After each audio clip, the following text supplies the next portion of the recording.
BA part first Hindi साहित्य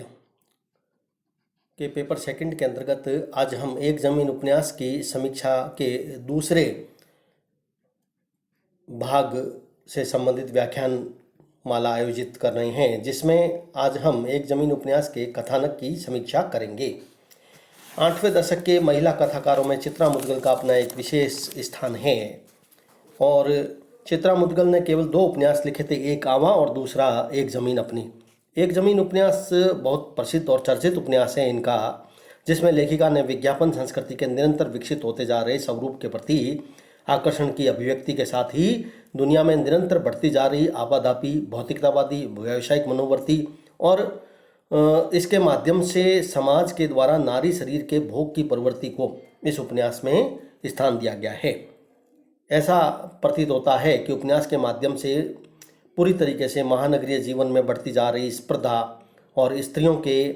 इस्तेमाल की जो प्रवृत्ति है, पूंजीपतियों के द्वारा, उद्योगपतियों के द्वारा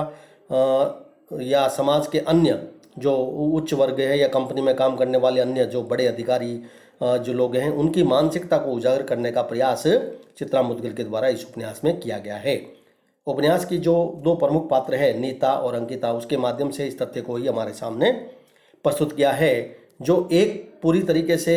हर हाल में चाहे वह अपना देह हो उसके माध्यम से आगे बढ़ने का प्रयास करती है, और एक है जो पूरी तरीके से उस चीज़ का विरोध करती है। लेखिका ने इन 2 पात्रों के अलावा जो अन्य पात्र हैं इस उपन्यास में, उसके माध्यम से भी उन्होंने इस घटना और संदर्भों को जोड़ करके उसको आगे बढ़ाने का प्रयास किया है। लेखिका ने जिन पात्रों को हमारे सामने रखा, जैसे मिस्टर मैथ्यू, अंकिता, नीता आदि, वे सभी एक गतिशील रूप में हमारे सामने प्रस्तुत हुए हैं। और यह इस उपन्यास का जो कथानक है पूरी तरीके से ऐसा लगता है जैसे स्मृति शैली के आधार पर विकसित हुआ है। लेखिका ने सीधे घटनाक्रम के जुड़े प्रसंगों को उजागर करने की ओर ही प्रवृत्ति उनकी अधिक है, यानी घटनाक्रम को तोड़ मरोड़ कर नहीं, सीधे उससे जुड़ जाए पाठक, इस रूप में उन्होंने प्रस्तुत किया है। इस उपन्यास में इस कारण से कथानक को कोई बहुत ठोस रूप न देकर के एक सीधे साधे रूप में लेखिका ने हमारे सामने प्रस्तुत कर दिया है। लेखिका ने कई प्रश्नों को इसमें उजागर करने का प्रयास किया और इसी वजह से ये जो प्रसंग हैं वह पूरी तरीके से प्रासंगिक रूप में उपन्यास में हमारे सामने आते हैं। उपन्यास प्रत्यक्षतः देखें तो अंकिता और नीता की कहानी है, जिसके माध्यम से जो दूसरे अन्य पुरुष हैं इस कहानी में वो जुड़े हुए हैं। और इस कहानी के उपन्यास की इस कहानी के माध्यम से विज्ञापन जगत की जो वास्तविकता है, उसका जो यथार्थ चित्रण है वह हमारे सामने प्रस्तुत किया है। जो विज्ञापन संस्कृति है, व्यावसायिक संस्कृति है, आपाधापी, भौतिकतावाद, उसके दुष्परिणामों को संकेत किया गया है। पहले के व्याख्यान में मैंने इस उपन्यास की कथा को थोड़ा सा आपके सामने स्पष्ट किया था। उपन्यास लेखिका ने बड़ी सफाई के साथ यह स्पष्ट किया हमारे सामने कि मुंबई जैसे महानगर में मकान मालिक, किराएदारों की क्या स्थिति है और स्त्री पुरुषों के संबंधों को लेकर कंपनी में कार्य करने में और कोई भी जो तथ्य होता है वह कौन कौन सी समस्याएं उत्पन्न करता है, उसको हमारे सामने व्यवहारिक रूप में प्रस्तुत करने का प्रयास किया है। एक चकाचौंध युक्त आज के वातावरण में उसके परिवेश में, भौतिकता में आगे बढ़ने की चाह में, लालसा, उसकी इच्छाएं, उसके माध्यम से एक स्त्री जो होती है वह किस हद तक उसको मर्यादाशील रहते हुए पुरुष के साथ कार्य करना चाहिए और उसकी भावना, मनोदशा उसको समझ करके ही आगे बढ़ना चाहिए, यह संकेत दिया गया है चित्रा मुद्गल के द्वारा कहानी में नीता और अंकिता के माध्यम से। देखा जाए तो अंकिता की कहानी यह ज़्यादा नज़र आती है, जिसमें वह पूरी तरीके से अंत में जाकर टूट जाती है। तो यह बताने का प्रयास यह कि मानसिकता जो है वह किस और हमें विकसित होनी चाहिए। हमारी स्त्री और पुरुष दोनों की मानसिकता को आकर्षित स्त्री जो होती है वह हमेशा पुरुष की ओर आगे बढ़ने की ओर इच्छुक नहीं रहती है, किंतु अपनी भौतिकता और चकाचौंध भरी दुनिया के कारण से वह आखिरकार उसमें पुरुष के प्रति वह पूरी तरीके से आकर्षित हो जाती है और उसका परिणाम जो होता है अंत में बड़ा दुखदायी होता है। इस उपन्यास में इस तथ्य को हमारे सामने प्रस्तुत किया गया है। एक बिखराव, टूटन, एक अस्थायित्व जीवन में, इसका एक उल्लेख चित्रा मुद्गल ने अंकिता के माध्यम से हमारे सामने प्रस्तुत किया है।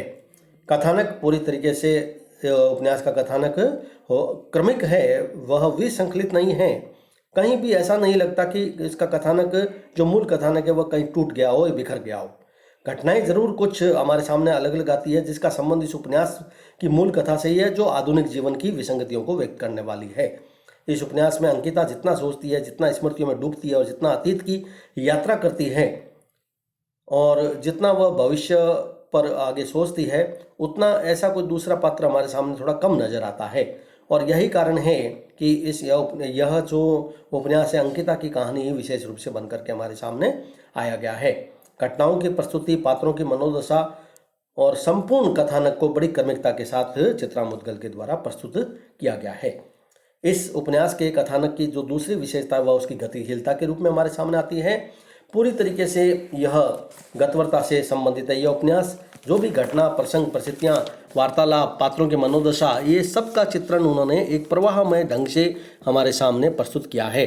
उपन्यास के प्रथम परिचय से लेकर अंत तक हमें यह पूरी तरीके से ज्ञात हो जाता है कि इस उपन्यास की कहानी में लेखिका ने अंकिता को किस रूप में, किस मानसिकता में हमारे सामने उसको प्रस्तुत करना है और किन स्थितियों में वह अपने पति सुधांशु को छोड़कर अपना स्वतंत्र व्यक्तित्व विकसित करने के लिए जो बम्बई जैसी महानगरी में आती है। तो आखिर इस उपन्यास में मिस्टर मैथ्यू और हरिंद्र जो पात्र हैं, उनका भी विश्लेषण इसी आधार पर किया गया है कि हरिंद्र सहायता के लिए वह आगे आता है और सभी घटनाएं आगे के परिच्छेदों में जो घटती हुई हमारे नजर आती है, वह प्रवाहशील रूप में हमारे सामने है। बड़ी कुशलता के साथ उन्होंने लेखिका ने अंकिता के माध्यम से दाम्पत्य जीवन की समस्या और विवाह विच्छेद, स्त्री के दासत्व मुक्ति का प्रयत्न, स्वतंत्र व्यक्तित्व के निर्माण की आवश्यकता और अपने अस्तित्व को बचाए रखने और बनाए रखने का एक औचित्य, यही संदर्भ हमारे सामने घटित किए गए हैं। एक जमीन उपन्यास पूरी तरीके से कथानक के दृष्टिकोण से और रोचक है और जिज्ञासावर्धक है। आलोच्य उपन्यास की कथा वस्तु में हमें वैचारिकता जो मिलती है, उसके कारण से उपन्यास रोचक बन पड़ा है। पूरी जो उपन्यास के प्रसंग हैं, वह आधुनिकता, नारी की स्वतंत्रता, समान अधिकार और जैसे गंभीर जो चिंतन और मनन के जो प्रश्न हैं, उनको प्रस्तुत किया गया है इस कथानक में। एक निष्कर्ष रूप में हम कह सकते हैं कि स्त्री ही जो होती है, वह स्त्री की सबसे बड़ी दुश्मन, शत्रु के रूप में भी यहाँ पर इस उपन्यास में अप्रत्यक्ष रूप से हमारे सामने प्रस्तुत किया गया है। नीता और अंकिता के माध्यम की जो वार्तालाप है, वह इस दोनों के मनोदशाओं को व्यक्त करने वाली और पाठक के लिए एक बड़ा रोचक प्रसंग बनकर के आती है दोनों का वार्तालाप। पूरी तरीके से यह कहानी आदर्श, यथार्थ, भावुकता और इन सब की मिली जुली एक मिश्रण युक्त कहानी है और आज के युग के अनुकूल जो कार्यालय के वातावरण हैं या जो वहाँ की परिस्थितियाँ होती है, उसको उजागर करने में पूरी तरीके से यह कथानक सफल रहा है। रोचकता वैचारिक संदर्भों से भी आती है और इस उपन्यास की कथा वस्तु में इस बात की कोई कमी हमें नज़र नहीं आती है।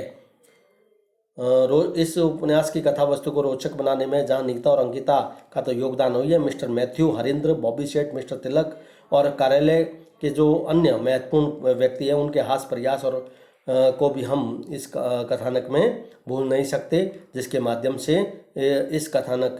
इस उपन्यास की कथानक को कारुणिक और त्रासदयुक्त और अंत में जिस आत्महत्या के द्वारा जो नीता अपना प्राणांत करती है, उसकी त्रासदी को भी व्यक्त करना कहानीकार का मुख्य उद्देश्य, उपन्यासकार का मुख्य उद्देश्य रहा है। तो कुल मिलाकर एक जमीन उपन्यास पूरी तरीके से एक ऐसी घटना पर आधारित है जिसे हम असंभव घटना नहीं कह सकते। यह हमारे समाज की एक प्रवृत्ति है कि एक जो पुरुष होता है, वह जब स्त्री की सहायता करता है या स्त्री को आगे बढ़ाने का प्रयत्न करता है, तो बदले में वह उसके साथ किस तरह का व्यवहार चाहता है, किस तरह वह उसकी अश्लीलता को भी उसे स्वीकार करना पड़ता है और यह हद तक जब आगे बढ़ जाती है तो एक स्त्री को अपने प्राण भी न्यौछावर करने पड़ जाते हैं। नीता का अत्याधुनिक बनना कहाँ तक युक्ति युक्त है, यह प्रश्न हमारे सामने एक यक्ष प्रश्न है जो आज की नारी के संदर्भ पर भी पूरी तरीके से लागू दिखाई देता है। एक नारी को अपने मर्यादित और अनुशासित व्यवहार को अपनाते हुए ही अपने जीवन में ऊंचाइयों को छूना चाहिए। यह मानवीय संवेदना हमेशा उसमें बनाए रखनी चाहिए। और यही इस उपन्यास का एक मुख्य कथानक का एक मुख्य प्रसंग हमारे सामने नजर आता है।